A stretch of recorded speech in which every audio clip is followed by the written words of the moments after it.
Ronald Easter is getting old. Mass deportation of red hair follicles begets the rebirth of his scalp to its natural bald state, where remains of Ronald's mane is clinging onto the sides of his head like he was good at giving head. Grayness hasn't caught him yet, although a positive to his dissipating redness is eventually he'll be less likely to get pulled over by hall monitors. That's all fucking nonsense. Check the uniform. He's a security officer. He's red and above the law. The societal rules here seem to up Ronald's sketchy alley. Cops get real guns instead of tasers, and peasant fighting is endorsed. That was the assumption made when it appears the head of security is hosting a duel between a handcuffed clown and a moth. Officer Easter joined the eager doctors in attendance. The brawl was being stalled with discussion on the legality of a baseball bat in a boxing ring. These debates are exactly why a ringside lawyer is necessary in the sport of boxing. Also provides a pencil neck for the boxers to threaten. In the center of the ring, the baseball bat was up for grabs. The funny man got to the weapon first, sealing the deal on a squash match. No other way to describe the sight than it looks like a clown swinging a bat at a moth. Or just imagine your drunk cousin flailing around with a bat trying to knock a moth out of the air. He appears to be hitting it, but it's only nicking its wings, until finally, blam! Home run out of the airspace. To celebrate, the bug gets farted on. That is exactly how this confrontation went. The clown was fighting for his freedom. Winning the bout granted him a pardon by the commissioner, Art Woolard. Police duty called. The internet famous chef Randolph P. Checkers was wanted for questioning. Questions involving his DNA being found on suspicious items. Randolph, a known expert at evading the law, knew all the tricks. At first, he chose to ignore the cops. Just don't answer the door, bro. When Checkers did choose to approach the counter, he fed the begging bureau of instigators nothing but bullshit, until he offered up pizza and weed, valuable to young dumb men. However, these wise elders only wanted the truth. Delving into more diversions, Randolph's partner in crime, Tom Tomadil, attempted to take the heat off his accomplice by not only absorbing his palm sweat, but by confessing to vague crimes. Next up in Chef Checkers' act was a magic show. Obviously, this was going to end with somebody getting hurt, though security watched like gleeful idiots as the unlicensed chemist played beaker mixer. Potentially unrelated to the magic show, a snake popped out of the vents with magician timing. Lasers and bullets flew,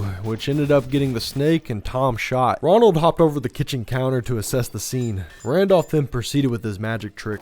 Being a fan as well as a skeptic of magic, Officer Easter walked right into the pyrotechnics. Yep, they were real. Upon regaining consciousness, Ronald Easter found himself lying in a hospital bed, sharing a room with that bomber, Randolph P. Checkers. Ready to arrest the terrorist when suddenly he went and changed his hair color and skin tone. New name, whole new person. Yeah, a bunch of witnesses saw the transformation happen. Still, that's no longer Randolph, it's Gene. Therefore, criminal record expunged. Down the road, a bubble from a Monster Energy drink was seen stomping out a security officer. Ronald joined the rescue posse, featuring another sec and a beanbagging bartender. Together they smashed the juices out of the slime that belongs in a can never to be opened. Radio chatter set up the next investigation when Gene, the guy born minutes ago in Medbay, reported a Randolph P. Checkers sighting, one involving a gun. Of course he was packing, that's just common knowledge. While interviewing the bar staff about the new mysterious chef, another event creature interrupted good police work. This time it was a giant spider biting away at a gambler. Officer Easter brandished his pistol to exterminate the enlarged arachnid.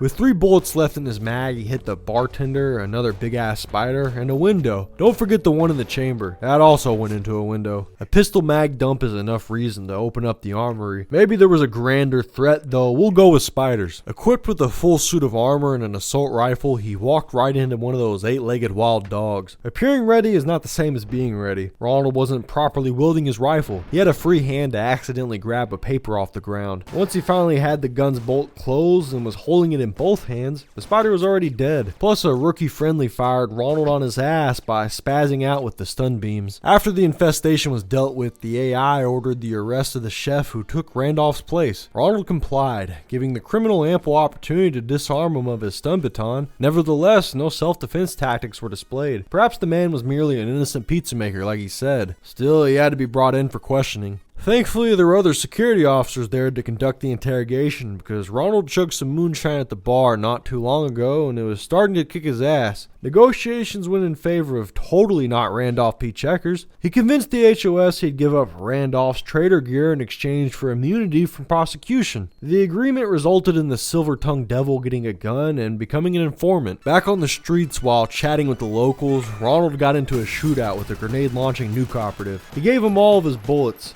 In addition, there stood that rookie again, spraying those stun beams. Officer Easter then retreated into the bar to reload his gun, not the moonshine, man. He is an alcoholic. He's got to kill some people right now. Returning to the firefight got him fatally slapped by a lizard slinging the San Andreas dildo.